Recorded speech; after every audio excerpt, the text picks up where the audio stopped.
कुंभ राशि वालों, चाहे हालात कितने भी खराब क्यों ना हो जाएं, लेकिन आने वाले 72 घंटे में अपने घर की यह एक चीज किसी को मत देना, क्योंकि अगर वह चीज गलत हाथों में चली गई तो तुम्हारे भाग्य का पहिया उल्टा घूमना शुरू कर देगा। हाँ, मैं मजाक नहीं कर रहा। आज रात से तुम्हारे जीवन में एक अद्भुत ग्रह संयोग बन रहा है, ऐसा संयोग जो हर किसी की किस्मत में नहीं आता। यह समय तुम्हें नीचे गिराने नहीं, ऊपर उठाने आया है, लेकिन शर्त एक है, सावधानी। तुम दिल के बहुत साफ इंसान हो, जल्दी भरोसा कर लेते हो, अपनी योजनाएं भी साझा कर देते हो, और यही तुम्हारी सबसे बड़ी अच्छाई, इस समय तुम्हारी सबसे बड़ी कमजोरी बन सकती है, क्योंकि हर मुस्कुराता चेहरा अपना नहीं होता। कुछ लोग तुम्हारे आसपास ऐसे हैं जो सामने से तुम्हें आगे बढ़ते देख खुश होने का नाटक करते हैं, लेकिन अंदर ही अंदर जल रहे हैं। और अगर तुमने अगले 72 घंटे में अपनी योजना, अपनी कमजोरी या अपने घर की गुप्त बात किसी से भी साझा कर दी, तो वही बात तुम्हारे खिलाफ इस्तेमाल होगी। याद रखना, राज कभी भी बाजार में नहीं खोले जाते। तुम क्या करने वाले हो, कहां जाने वाले हो, किससे मिलने वाले हो, कितना पैसा, कौन सा नया काम शुरू करने वाले हो, इनमें से एक भी बात अगर गलत व्यक्ति तक पहुंच गई तो तुम्हारी मेहनत पर ग्रहण लग सकता है। आज का योग 2 प्रकार का बन रहा है, एक तरफ उदय योग, दूसरी तरफ विघ्न योग। अगर तुम शांत रहे, संयम रखा और अपने कदम छुपा कर रखे तो राजयोग, अगर भावनाओं में बहकर बात खोल दी तो विघ्न योग। अब ध्यान से सुनो, तुम्हारे आसपास एक ऐसा व्यक्ति है जिसका नाम एस या एर अक्षर से शुरू होता है। हर एस या रर बुरा नहीं होता, लेकिन उनमें से एक ऐसा है जो तुम्हारी तरक्की सहन नहीं कर पा रहा। वह बार बार तुम्हारे फैसलों पर सवाल उठाएगा, तुम्हें कंफ्यूज करेगा, कभी सलाह के नाम पर तुम्हारा रास्ता बदलेगा। ऐसे लोगों से बहस मत करना, बस दूरी बना लेना। और हाँ, अगर कोई अचानक बहुत मीठा बनकर तुम्हारे पास आए और तुम्हारे भविष्य की योजनाएं जानने की कोशिश करे तो समझ जाना, समय परीक्षा ले रहा है। ये डराने वाली बात नहीं है, ये ईश्वर की चेतावनी है, क्योंकि जब भगवान किसी को ऊंचा उठाने वाले होते हैं तो पहले उसे सतर्क करते हैं। अब सुनो, वह उपाय आज से लगातार 3 दिन सुबह उठकर और रात को सोने से पहले 108 बार ये मंत्र जपना, नमो भगवते वासुदेवाय। लेकिन सिर्फ शब्द नहीं, भावना के साथ अपनी चिंता, अपना डर, अपना लक्ष्य सब भगवान को सौंप देना। मैं वचन देता हूं, अगर तुमने संयम रखा और ये नियम निभाया तो आने वाले समय में ऐसा चमत्कार होगा कि तुम खुद कहोगे सच में समय बदल गया। लेकिन शर्त वही है, राज्य सुरक्षित रखो, भावनाओं में बहकर किसी को कुछ मत बताओ, क्योंकि इस बार खेल छोटा नहीं है। ये समय तुम्हें भीड़ से अलग खड़ा करने वाला है। अगर तुम सच्चे मन से विश्वास करते हो कि ईश्वर तुम्हारे साथ है तो नीचे लिखो जय श्री हरि, और याद रखो, जो सजग रहता है वही सुरक्षित रहता है।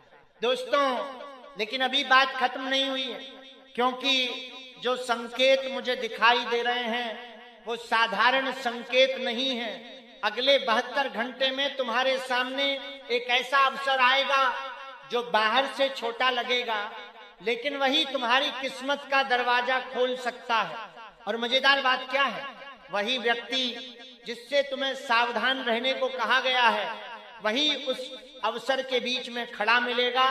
वो तुम्हें रोकेगा, वो कहेगा अभी मत करो, वो कहेगा ये सही समय नहीं है, वो कहेगा तुमसे नहीं होगा। लेकिन याद रखना, जब भाग्य बदलने वाला होता है ना, तो सबसे पहले आसपास के लोग ही शक करने लगते हैं। तुम्हें अंदर से एक आवाज आएगी, कर डालो, यही सही समय। वही तुम्हारी अंतरात्मा है, उसे दबाना मत, क्योंकि इस समय तुम्हारी अंतर्ज्ञान शक्ति बहुत प्रबल है। अब एक और महत्वपूर्ण बात सुन लो। अगर अचानक से तुम्हें किसी पुराने दोस्त, पुराने रिश्तेदार या पुराने जानने वाले का कॉल आए और वो तुम्हारी निजी बातों में ज्यादा दिलचस्पी दिखाए, तो तुरंत अपनी सीमा तय कर लेना। हर पुराना रिश्ता शुभ नहीं होता। कुछ रिश्ते सिर्फ कर्म पूरे करने आते हैं। और हाँ, इस समय घर में अनावश्यक झगड़ा मत करना, माता पिता से बहस मत करना, पति पत्नी के बीच अगर छोटी बात हो तो उसे बढ़ाना मत, क्योंकि ग्रह बता रहे हैं घर की ऊर्जा अगर शांत रही तो बाहर की बाधाएं खुद शांत हो जाएंगी। लेकिन अगर घर की शांति टूटी तो बाहर का तनाव कई गुना बढ़ जाएगा। अब एक गुप्त संकेत और सुन लो। अगले 3 दिन में तुम्हें कोई सपना आएगा। सपना सामान्य नहीं होगा। या तो पानी दिखाई देगा, या मंदिर दिखाई देगा, या कोई बुजुर्ग आशीर्वाद देते हुए दिखाई देगा। अगर ऐसा सपना आता है तो समझ जाना कि संरक्षण मिल चुका है। लेकिन अगर सपना उलझा हुआ आए तो तुरंत अगले दिन सुबह स्नान करके दीपक जलाना और ये प्रार्थना करना, हे प्रभु, जो भी बाधा है उसे दूर करें और मुझे सही मार्ग दिखाएं। तुम्हारी परीक्षा चल रही है, लेकिन ये परीक्षा गिराने के लिए नहीं, ऊपर उठाने के लिए है। और अब आखिरी सबसे महत्वपूर्ण बात, अगले 72 घंटे में किसी को भी अपना मोबाइल, अपने दस्तावेज, अपना पासवर्ड या अपना निजी कागज मत देना। भले ही सामने वाला कितना ही भरोसेमंद क्यों ना लगे, क्योंकि इस समय लापरवाही छोटी होगी पर परिणाम बहुत बड़ा हो सकता है। तुम्हारा समय बदलने वाला है, लेकिन समय बदलने से पहले भाग्य हमेशा एक आखिरी परीक्षा लेता है। अगर तुमने यह परीक्षा पार कर ली तो आने वाले महीनों में तुम्हारी स्थिति, तुम्हारी पहचान, तुम्हारी आर्थिक हालत सब बदल सकता है। लेकिन साधकों, अभी जो मैं कहने जा रहा हूं उसे हल्के में मत लेना, क्योंकि समय की चाल बहुत सूक्ष्म होती है।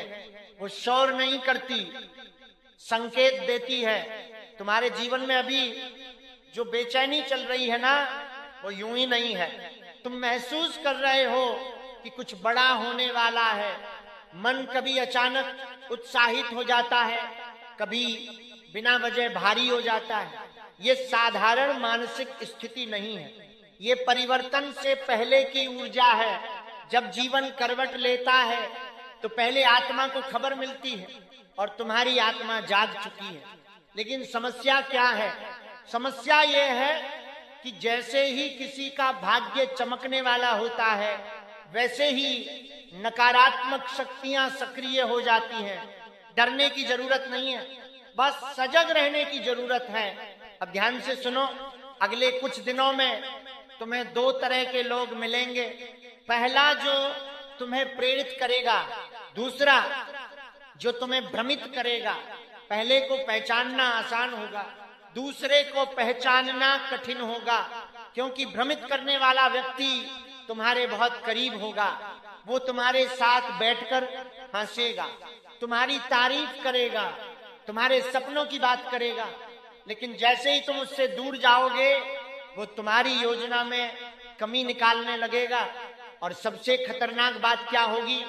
वो तुम्हारी कही हुई बातों को तोड़ मरोड़ कर दूसरों के सामने रखेगा। इसलिए फिर कह रहा हूं, राज सुरक्षित रखो। इस समय तुम्हारी जुबान ही तुम्हारी ढाल है और वही तुम्हारी तलवार भी बन सकती है। अब एक गहरी बात समझ लो, कभी कभी ईश्वर तुम्हें सीधे आकर नहीं बताते कि कौन दुश्मन है। वो परिस्थिति बनाते हैं। वो देखते हैं तुम अपनी समझ से पहचान पाते हो या नहीं। तुम्हें याद है पिछले कुछ दिनों में किसी ने तुम्हें ऐसा कुछ कहा था जिससे तुम्हारा मन दुखा था। वही संकेत था जो तुम्हारी खुशी में पूरी तरह शामिल नहीं हो पाता। वो तुम्हारे दुख में भी सच्चा साथ नहीं देगा। अब सुनो, एक और महत्वपूर्ण चेतावनी, अगले 3 दिन में कोई तुम्हें भावनात्मक रूप से कमजोर करने की कोशिश करेगा।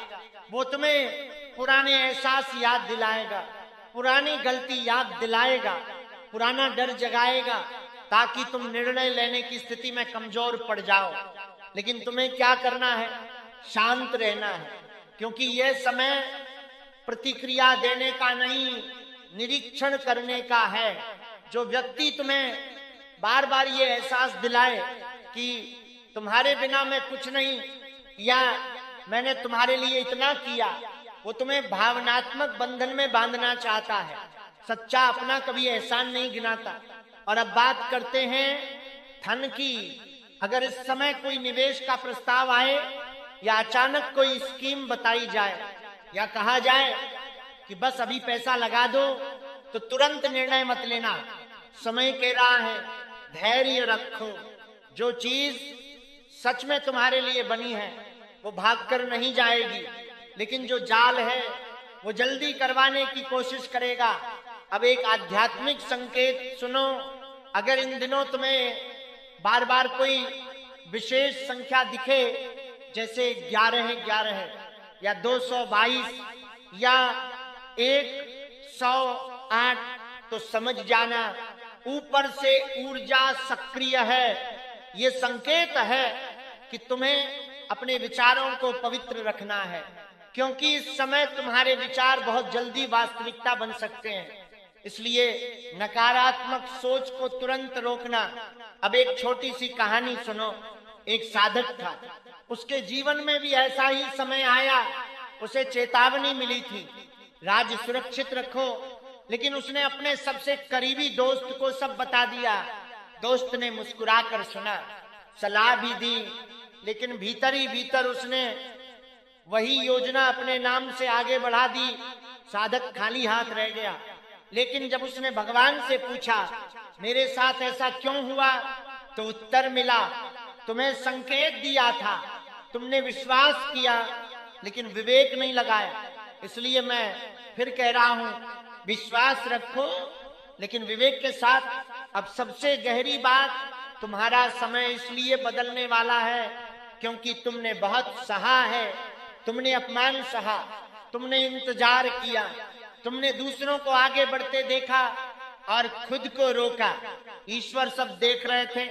कर्म का हिसाब कभी गलत नहीं होता, लेकिन अंतिम परीक्षा हमेशा आती है। ये वही अंतिम परीक्षा है। अगर तुमने संयम रखा, अगर तुमने अपनी योजना सुरक्षित रखी, अगर तुमने नकारात्मक लोगों से दूरी बनाई, तो 2026 तुम्हारे जीवन का टर्निंग पॉइंट बन सकता है। लोग पूछेंगे कैसे हुआ, और तुम मुस्कुराकर कहोगे समय बदला। लेकिन असली बात क्या होगी, तुमने समय रहते सही निर्णय लिया। अब मैं तुम्हें एक और साधना बता रहा हूं। अगले 7 दिन तक रात को सोने से पहले एक दीपक जलाना और कहना, हे ईश्वर, जो भी छल कपट भ्रम मेरे आसपास है उसे मुझसे दूर कर दो, मुझे सही पहचानने की शक्ति दो। ये साधना तुम्हारी ऊर्जा को मजबूत करेगी। और हाँ, अचानक अगर कोई तुम्हारी बहुत ज्यादा प्रशंसा करने लगे तो खुश होना, लेकिन सतर्क भी रहना, क्योंकि हर प्रशंसा सच्ची नहीं होती। कुछ लोग तुम्हें ऊंचा चढ़ाकर नीचे गिराने का इंतजार करते हैं, लेकिन तुम्हारे साथ एक चीज है जो तुम्हें गिरने नहीं देगी, तुम्हारा धैर्य। तुमने देर से सही, लेकिन सीख लिया है। अब समय है उस सीख को उपयोग करने का। और अंत में, अगर तुम्हें ये सब सुनकर अंदर से हलचल हो रही है, अगर तुम्हें लग रहा है कि ये बात सीधे तुमसे कही जा रही है, तो समझ जाना ये संयोग नहीं है। जब संदेश सही व्यक्ति तक पहुंचता है तो दिल खुद गवाही देता है। अब फैसला तुम्हारे हाथ में है, राजयोग या विघ्न योग, उदय या अवरोध, सावधानी या लापरवाही। मैं अपना कर्तव्य निभा चुका हूं, अब तुम्हें सजग रहना है।